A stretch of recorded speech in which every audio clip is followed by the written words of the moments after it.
Merci. La parole est à Jacques Bompard. Merci Madame la Présidente, Madame la Ministre, Monsieur le rapporteur. Je posais à Monsieur le ministre de l'Intérieur la semaine dernière une question sur le grand remplacement. Il se fit alors psychologue en prétendant ne trouver là que mes fantasmes.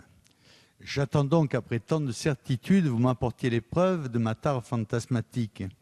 J'espère que vous ne vous masquerez pas derrière de faibles petites statistiques dont la démographe Michel Tribala a déjà montré toutes les lacunes.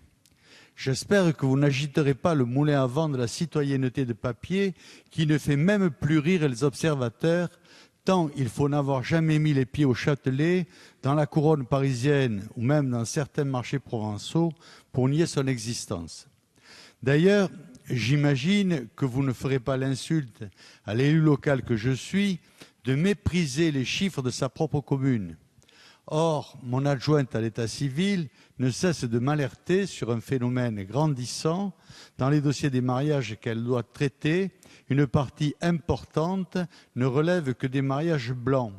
Une tendance lourde de sens comme de conséquences. Je vois que ça vous fait rire. Je pense que vous ne devriez pas rire de cela. Cela pour vous montrer qu'en dehors de la grande bourgeoisie, toute notre société souffre du grand remplacement. Aussi, ma question est-elle simple. Comment est-il possible d'imputer de seulement un peu plus de 600 millions d'euros de crédit ce projet de loi de finances pour la mission immigration quand on sait les coûts abyssaux que les déferlements migratoires font peser sur la sécurité, sur le social, sur l'éducation, sur le logement et sur les infrastructures? Je vous remercie. Madame la Ministre. Merci Madame la Présidente. Monsieur le député Bompard, ce que je disais tout à l'heure est exactement la présentation que vous en faites, dans le sens où vous mélangez deux termes qui est la demande de droit d'asile et l'immigration clandestine. Vous savez très bien, en tant que parlementaire, que ces deux statuts sont différents et qui sont liés aussi à une histoire et à un engagement très fort de la France sur notamment la question du droit d'asile. Pourquoi nous allons légiférer sur cette question? Justement, pour deux raisons. D'abord, pour permettre à ces demandeurs de droit d'asile d'avoir une réponse dans les meilleurs délais pour qu'ils puissent, ne serait-ce qu'humainement, savoir ce qu'il en est de leur sort, mais aussi que nous puissions faire en sorte que cette question soit correctement aujourd'hui considérée dans notre pays.